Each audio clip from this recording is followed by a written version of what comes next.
how to make your fitness goals happen. We've seen the basics of how to accomplish your general goals. Now it's time to accomplish specific goals. We're going to look at fitness and how you're going to apply the principles we've discussed to getting into awesome shape. So the first thing you need to know is why you want to improve your fitness and what you want that to really look and feel like. Is your goal to get fitter so you can play sports again? Do you want to look awesome for your own satisfaction? Do you want to be powerful so that you feel more physically intimidating? Do you want to be healthier? Or maybe attract members of the opposite sex? And what is your current situation? What have you tried in the past? Why has it not worked? What is your current shape and size? What are your physical strengths and best attributes? What do you enjoy doing? How much time do you have? This is all very important because it is going to drastically change the way you go about accomplishing your objectives.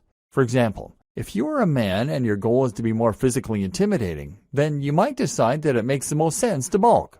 This means adding the most mass possible in the shortest amount of time in order to become a tank.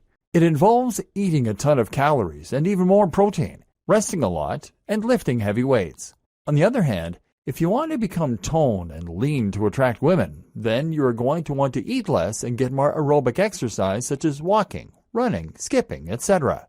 You also need to think about the exercise that you enjoy doing, the exercise that is practical to work into your routine, any physical limitations such as illnesses or joint problems, etc.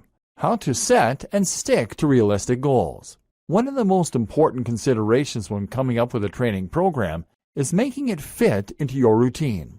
Think about when you have time free, how your energy levels are at different points during the day, and what you can do to capitalize on the moments in your routine that are free for training, etc. Fitting it in. One of the best ways to lose weight, for example, is to walk more. Walking is ideal because it burns a good number of calories without exhausting you or making you sweaty.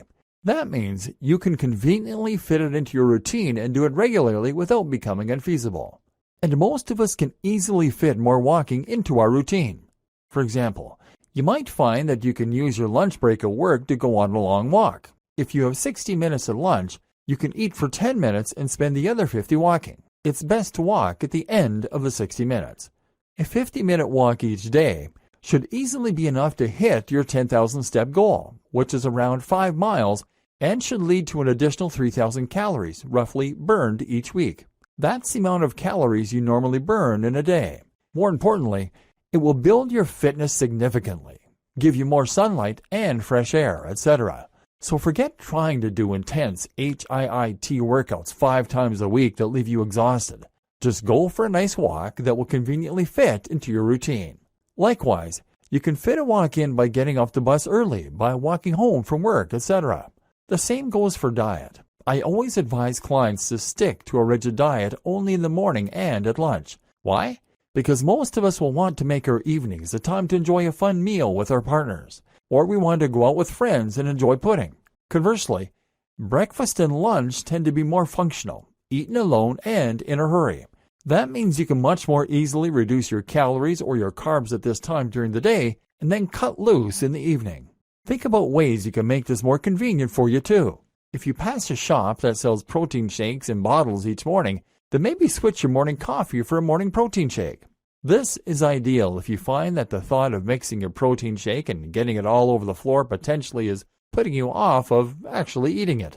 Another example might be to work out from home if you're struggling to get to a gym, or to take up swimming if there just so happens to be a pool next to your office. Enjoy it. Your exercise should be something you enjoy. If you have tried and failed to build lean muscle with weights, then clearly you're not cut out for it. Apparently, it just doesn't appeal to what you enjoy. But all of us should find there's some form of exercise we enjoy. Maybe you should get yourself a pair of parallel bars, which are very cheap, and take up gymnastics or hand balancing at home. Or instead, how about taking up rock climbing? Rock climbing is fantastic for building big, powerful muscle, particularly in the lats and forearms. Maybe you'll find you love boxing. Getting yourself a heavy bag is a great, enjoyable way to build big shoulders in particular. Or maybe you might be cut out for powerlifting. Whatever the case, find a form of training. That is what all the most powerful people with the most incredible physiques have in common. They don't just love being big, they love getting big. They eat, sleep, and dream the gym, and they love everything from the feeling of the chalk in their hands to hanging out with their other swole people. You need to discover that passion, not just for the end destination, but for the journey to get there. Play to your strengths. Some people are ectomorphs naturally. Some are endomorphs. This determines whether you're a big, bulky type or a lean, hard gainer. Where possible, try to align your goals to your natural strengths. Remember step 2? So for example, if you're an endomorph, then you can focus on becoming a massively powerful Hulk. If you're an ectomorph, then why not go for the lean look that a lot of people love? There's nothing wrong with chasing after the harder dream, of course, but if you're flexible, shoot for the one that you're already gifted in. That way, the results will come faster, and you'll find it more intrinsically rewarding, more quickly. Another tip is to find role models that are similar to you. Look for people who started in your situation, people who have body types similar to your own, but who have made the very most of them. Those are the people to listen to when it comes to training advice, because they've worked with most likely a similar genetic starting point and similar set of circumstances in life to begin with.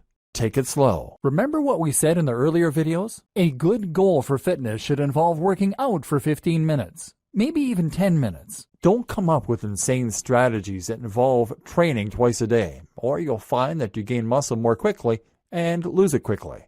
Be willing to see small improvements over time so you don't burn out. Conversely, don't take it so slow as to not see results. The objective here is to use the MED, or minimum effective dose.